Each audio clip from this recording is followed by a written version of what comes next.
आज की कहानी पढ़ना शुरू करते हैं। अरे सामने क्या खड़े हो खंबा बनकर, हटो यहाँ से।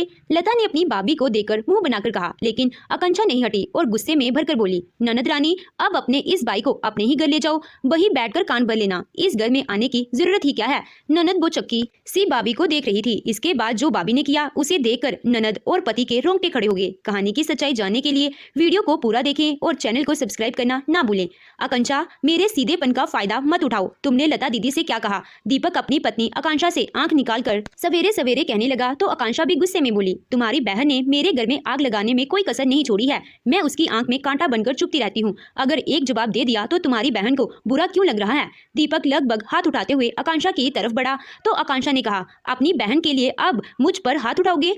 मैं अपना घर छोड़कर तुम्हारे घर आई हूँ, उस बात से तुम्हें कोई लेना देना ही नहीं है। दीपक ने गुस्से में मुट्ठी बींच ली और दांत पीसकर बोला, तुमसे दिल से इस घर में आई हो, मेरी बहन के पीछे पड़ी रहती हो। माँ थी तो उनकी कदर होती थी, लेकिन माँ के जाने के बाद से तो तुमने उनका इस घर में आना ही बंद करवा दिया। यह सुनकर आकांक्षा के आंसू निकल पड़े। उसने रोते हुए दीपक से कहा, दीपक मैं तुमसे बहस करके हार चुकी हूँ, या तो तुम अब अपनी बहन के साथ रहोगे या मेरे साथ। दीपक ने आंख निकालकर आकांक्षा को देखा और कहा, यही हालात रहे तो मैं तुम्हें तलाक दे दूंगा। मैं अपनी बहन की बेइज्जती बर्दाश्त नहीं कर सकता। मैं दीदी के घर जा रहा हूँ और तलाक के पेपर भेज दूंगा। इतना कहकर दीपक बाइक स्टार्ट करके चला गया और आकांक्षा सोफे पर बैठी दरवाजे को देखती रह गई। उसे समझ में नहीं आ रहा था कि अपने घर को बचाने के लिए क्या करे, क्योंकि उसकी ननद ने तो उसके पति पर पता नहीं ऐसा क्या किया है जो वह उसकी एक भी सुनता ही नहीं है। आकांक्षा को याद आने लगा कि एक दिन इसी दरवाजे से उसने इस घर में कदम रखा था, जब सासू माँ दरवाजे पर आरती की थाली लिए खड़ी थी और उसकी ननद लता उस दरवाजे का शगुन मांग रही थी। आप दोनों कान खोलकर सुन लो, मैं इतनी आसानी से तो आपके अंदर आने नहीं दूंगी। इकलौती ननद हूँ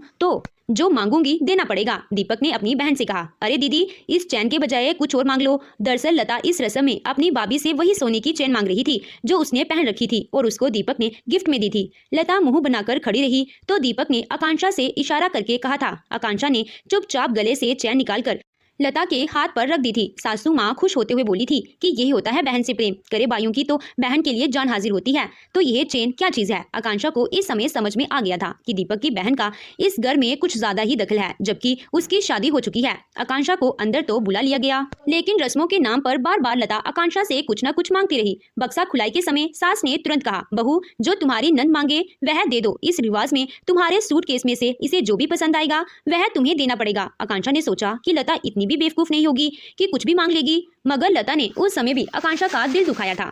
सूटकेस खोलने के बाद लता काफी देर तक एक एक सामान को देखती रही और फिर बोली, मुझे तो यह झुमके दे दो, यह बहुत सुंदर लग रहे हैं और यह पीली साड़ी भी बहुत सुंदर है। यह सुनकर आकांक्षा ठिठकी सी नंद को देखती रह गई। उसे चुपचाप खड़े देखकर सासू माँ ने कहा, अरे बहू देख क्या रही हो? यह रस्म रिवाज रोज रोज थोड़े होते हैं, इकलौती ननद है तो देख क्यों नहीं देती? झुमकी और साड़ी देते हुए आकांक्षा का दिल रो रहा था, लेकिन वह कह नहीं सकती थी क्योंकि अभी अभी तो घर में आई थी। लता ने झुमके इस वक्त पहन लिए और कहने लगी, मम्मी भाभी की माँ से कहकर आप भी एक ऐसे ही झुमके ले लेना। ये सुनकर तो आकांक्षा की आंखें फटी रह गई कि अगर झुमके पसंद है तो मेरी माँ से ही क्यों लेने हैं, खुद भी तो बनवाई जा सकते हैं।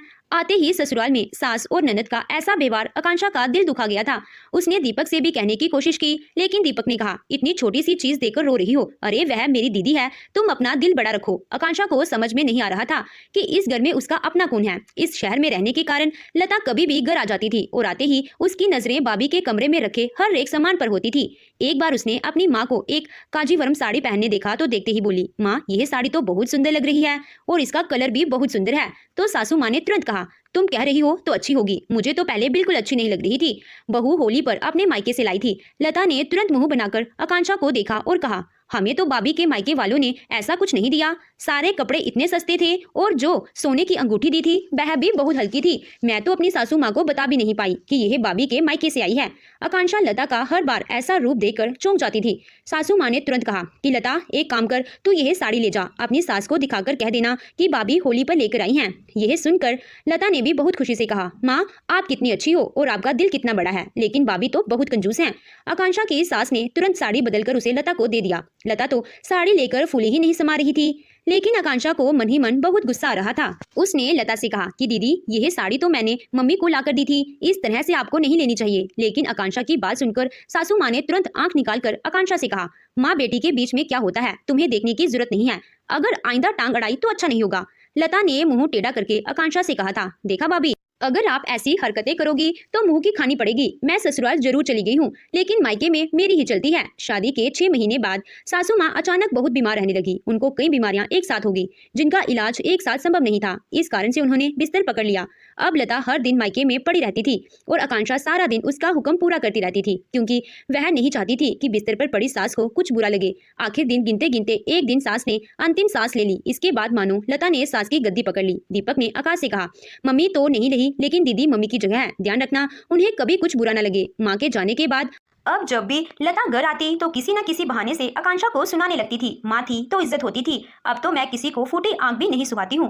दीपक ने तुरंत आकांक्षा को घूर कर कहा, मैं देख रहा हूँ आकांक्षा, तुम दीदी का ख्याल नहीं करती हो। उस दिन आकांक्षा ने भी गुस्से में कह दिया कि तुम्हारी दीदी भी सिर पर बैठने की कोशिश कर रही है। अरे वह मेरी सास नहीं है जो सास बनने की कोशिश करती रहती है।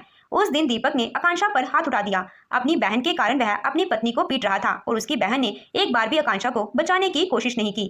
कमरा अंदर से बंद था और जब दीपक आकांक्षा के साथ इतना सब करके बाहर निकला तो लता ने कहा, दीपक तुमने दरवाजा बंद करके भाभी को मारा और मैं तो बचाने भी नहीं आ पाई। लता कमरे के अंदर गई और नीचे बैठी आकांक्षा को उठाने लगी तो आकांक्षा ने गुस्से से कहा, दीदी यह सब आपके कारण होता है, पता नहीं आप इनसे क्या कह देती हो जो यह मेरे साथ इतना बुरा बर्ताव करते हैं। यह सुनकर तो लता ने घर को सिर पर ही उठा लिया। मैं अब इस घर में कभी नहीं आऊंगी। दीपक तेरी बीवी को ही मेरा आना पसंद नहीं है। रोते हुए लता घर से जाने लगी तो दीपक बोला, दीदी आप जाओगी तो मैं भी चला जाऊंगा। यहाँ मेरी दीदी की इज्जत नहीं, वहाँ मैं भी नहीं रहूंगा। आकांक्षा यह सुनकर तेजी से कमरे से बाहर आई और बोली, पागल होगी हो क्या? अरे अपने घर से निकालकर कोई बहन के घर जाता है क्या? दीपक ने आग बबूला होकर आकांक्षा के गाल पर जोर से थप्पड़ मारकर कहा, तू जैसी पत्नी हो तो पति घर में नहीं रह सकता। तुझे मेरी बहन बुरी लगती है ना, तो मैं बहन के साथ जा रहा हूँ। पति को ऐसा कहते देखकर आकांक्षा ने तुरंत अपनी ननद से कहा, आप कैसी बहन हो? अगर भाई आपके साथ मुझे छोड़कर जा रहा है तो आपको मना करना चाहिए, आप उल्टा उसको साथ लेकर जा रही हो। लता ने जोर से कहा, अब क्या तू मुझ पर भी अपना जोर चलाएगी? ना तू मेरे भाई को चैन से जीने दे रही है और ना ही मुझे। पता नहीं कौन सी घड़ी में माँ तुझे अपनी बहू बनाकर ले आई थी। आकांक्षा ने दीपक को रोकने की बहुत कोशिश की, लेकिन दीपक अपनी बहन के घर चला गया। अब आकांक्षा घर में अकेली थी। उसने अपनी माँ को फोन करके आने को कहा तो माँ ने भी कह दिया, बेटा तेरा पति घर में नहीं है, अगर हम आएंगे तो वह हम पर कुछ भी इल्जाम लगा सकते हैं।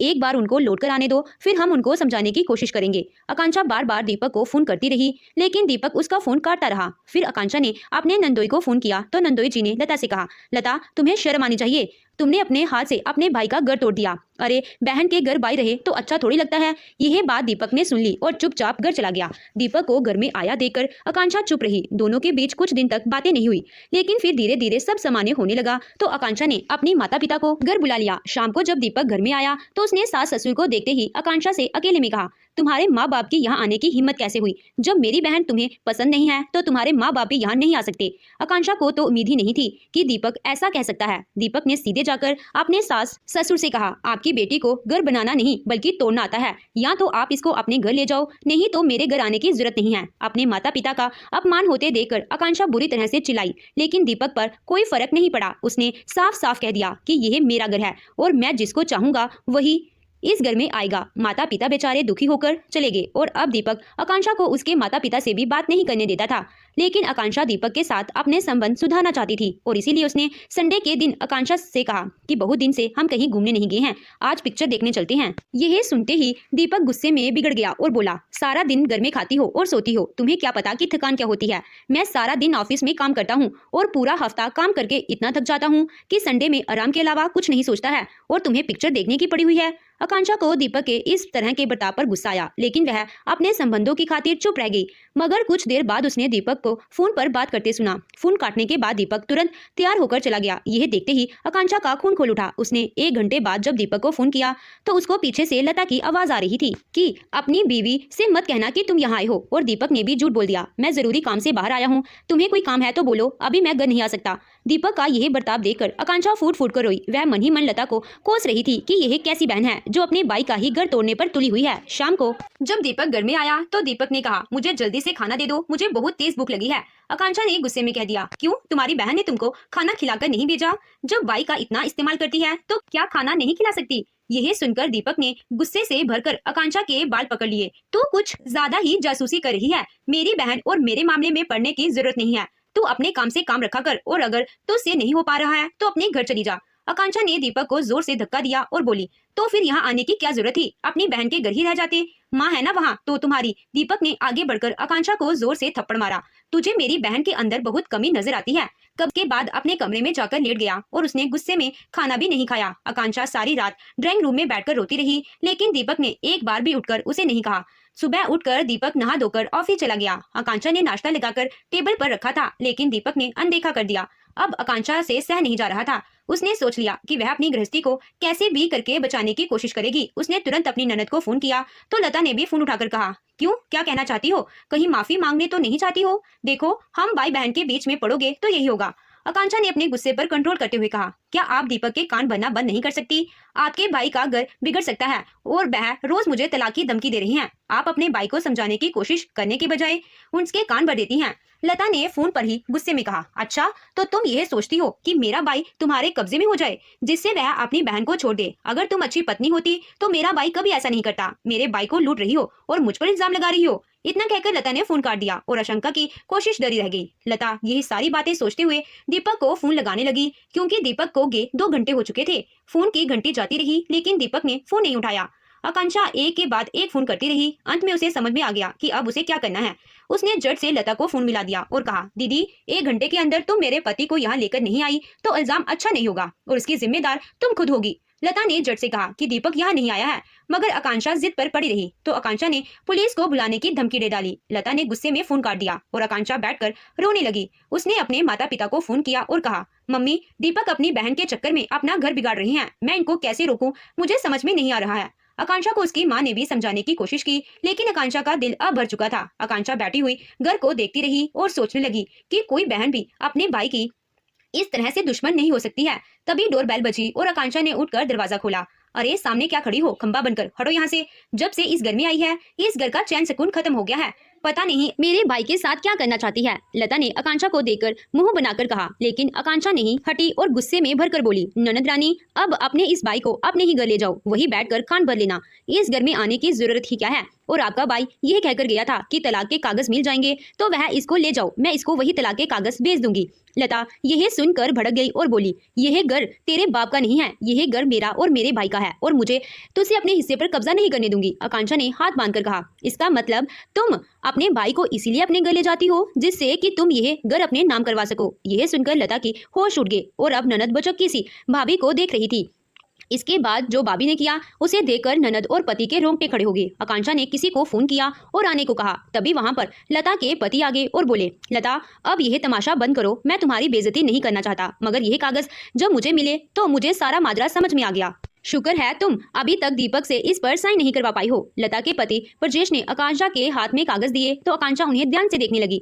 दीपक भी हैरानी से यह सब कुछ देख रहा था। उसने आकांक्षा के हाथ से पेपर छीनकर पढ़े तो हैरान रह गया। कागजों में लता ने वह घर अपने नाम लिखवाया था जिस पर दीपक के साइन करवाना बाकी थे। अब दीपक को याद आया कि कई बार लता कहती थी कि वह एक NGO खोल रही है, उसमें कुछ लोगों की पार्टनरशिप चाहिए। दीपक माथा पकड़कर बैठ गया और उसने तुरंत गुस्से में वह कागज फाड़ दिए। तभी आकांक्षा ने कहा, आज जीजाजी ने मुझे यह फोटो फोन पर भेजे थे, इसीलिए मैंने तुम्हें फोन करके पुलिस की धमकी देकर बुलाया, क्योंकि तुम इतनी आसानी से भाई को लेकर आने वाली नहीं थी। आपने पकड़े जाने का डर लगा तो भाई को लेकर आ गई। धन्यवाद जीजाजी जो आपने मेरा साथ दिया। दीपक को यह सब देखकर बुरी तरह से गुस्सा आ रहा था। उसकी आंखें गुस्से से लाल हो चुकी थी और उसने तुरंत अपनी बहन से कहा, आकांक्षा सही कहती थी कि तुम्हारे मन में लालच भरा है, तुम वाकई मेरा घर तोड़ रही है और मुझे सब कुछ हड़पने की कोशिश में लगी थी। मैं भी बेवकूफ तुम्हारी बातों में आ रहा था। अभी तक तो आकांक्षा को बुरा लगता था, लेकिन अब मैं भी नहीं चाहता कि तुम कभी मुझे अपना मुंह दिखाओ। अपनी पोल खुली तो लता के आंसू निकलने लगे। उसके पति ने भी कहा कि लता अब तुम्हारी भलाई इसी में है कि चुपचाप घर चलो,